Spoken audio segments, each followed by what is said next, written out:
everybody, welcome to Millgap Farms. It's a great day at the farm, although I am not there. I'm on Interstate 81 heading north towards Northern Virginia. So I'm delivering syrup to a company called Apothecary, where they purchased our syrup in a lot of little bottles. You can see them in the back. You can also see a keg there too. But they purchased the syrup in the 4-ounce bottles, and we're going to deliver it today. On our way back, I'm stopping at Catoctin Creek. That place is really cool. We're going to be dropping off a keg for them, possibly picking up a couple more kegs for us for our single barrel rye whiskey maple syrup, and then stopping at a couple of other locations on the way back to the farm. So it's definitely beautiful up here, guys. Everything is turning green.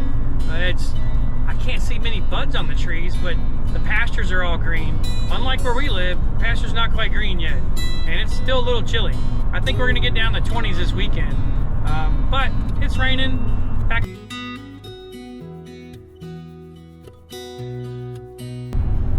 So I'm on 81. It's a fun drive, it's an easy drive so far. So we make a single barrel rye whiskey maple syrup from Catoctin Creek's rye whiskey barrels, and it is really good.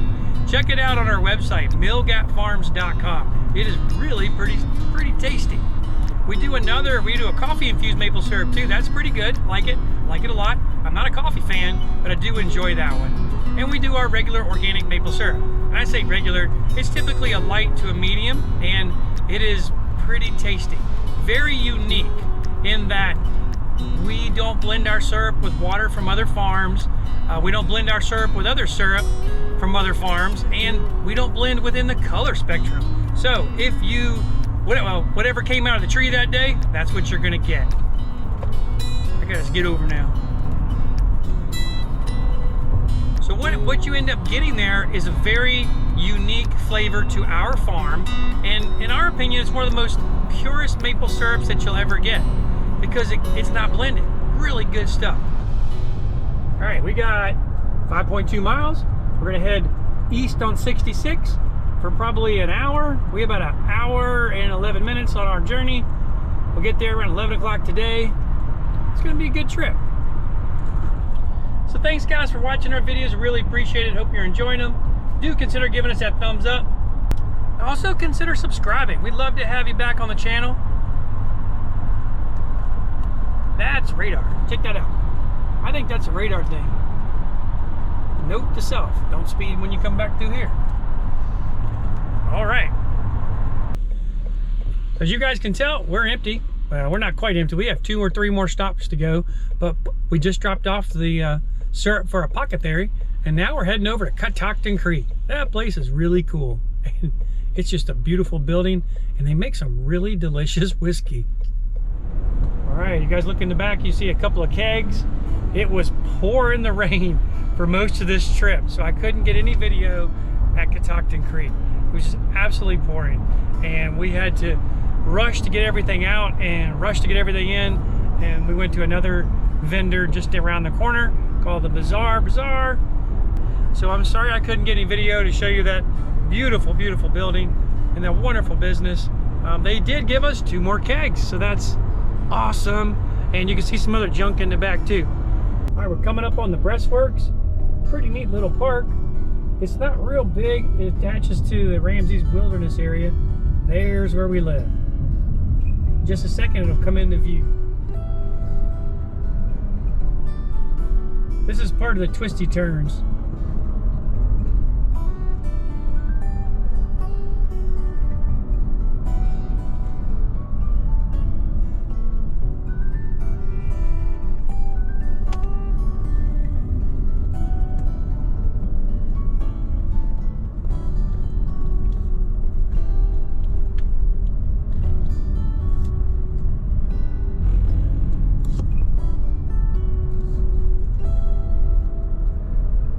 One of the most amazing views. Here it comes. You're coming right off this finger, and bam, there it is. It is absolutely beautiful, guys. It is so pretty here. Wow, isn't that cool? It's so cool. Now we're going into the twisty turns.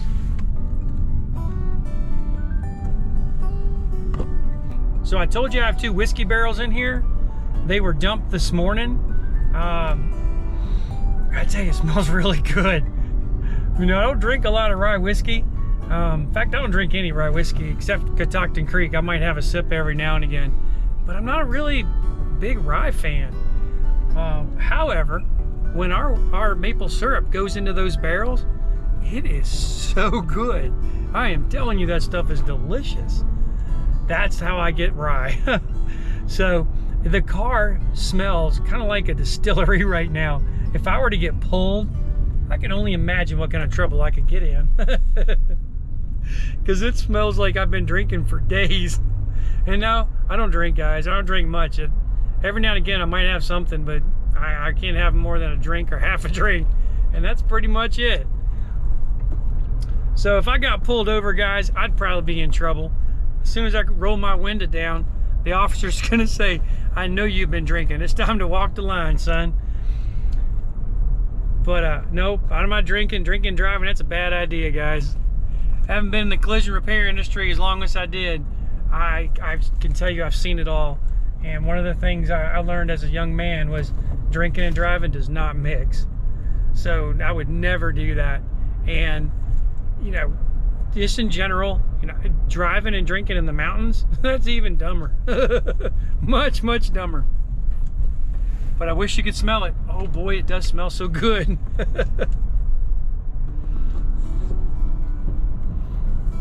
Sun's coming out, it's beautiful.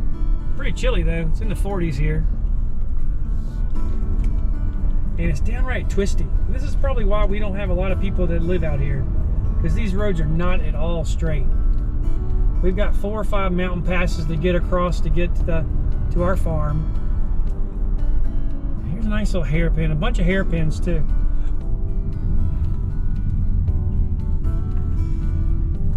A couple people behind me looking at me like, what are you doing? Just a quick note, if you guys ever come to Highland County, don't ever speed. I'm gonna tell you right now, you're gonna meet some really nice state troopers. I don't know what goes on here, but they will find you and they will get you. They will write you a ticket. Super nice guys, they really are, but they're gonna write you in a minute. The local guys, I don't see them writing as many people, but I have seen the state troopers write people pretty much every day, or every time I see them. Let me go with that. They are really good at hiding. You'll never see them. So we don't speed while we're here in the county. Let me say, I don't speed while we're here in the county. Can't speak for my wife. My guess is she probably speeds. Long stretch, heading into Headwaters. Then we're going over to McDowell. And then from McDowell to our house is about 18 to 20 miles. The way I found Monterey was through a friend of mine named Trent Davis. Trent used to be a professional mountain biker, and back in the 80s we did a race together. I was not a professional mountain biker, but I got the opportunity to go ride with him one time, and we connected again later in life, and he brought me over to Monterey. I called him up one day. I was living in Richmond, he was at Harrisonburg teaching the mountain bike class there and doing some other stuff. And I said to him, hey Trent, let's go for a ride on the Parkway. I want to do a century, which is 100 miles, and just have fun. He's like, how about we go and ride 75 miles and it'll feel like 100? And I thought, I don't know about that. And as it turns out, we drove to Churchville, right outside of Stanton, and we parked our cars at the parking, not a parking lot, but it was like a IGA at the time. It's the only kind of little shopping center in Churchville. So we parked there and we rode to Monterey. I had no idea what I was getting in for. It was 10,000 feet of elevation, and it was right at 70, 75 miles. It was a brutal, brutal ride. Now, his forte is climbing, and I'm a good climber, or was a good climber, but I wasn't Trent. And he about killed me, let me just say that. And that was my introduction to Highland County.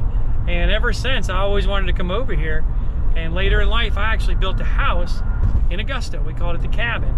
And there is where I had my B&B for the longest time. So after we did the Monterey ride, we started doing Elliott's Knob and Reddish Knob and a few other places in the area. And I decided I was gonna buy a house in the area, and I did. I bought my first cabin, and then I sold it, and I bought a second cabin, and I sold that one, and I want to get back in. So I built a cabin, and it's called the House in the Trees. We had it on Airbnb for a long time, and we just actually sold it about 2 weeks ago. Actually, no, last Friday. So that was pretty cool.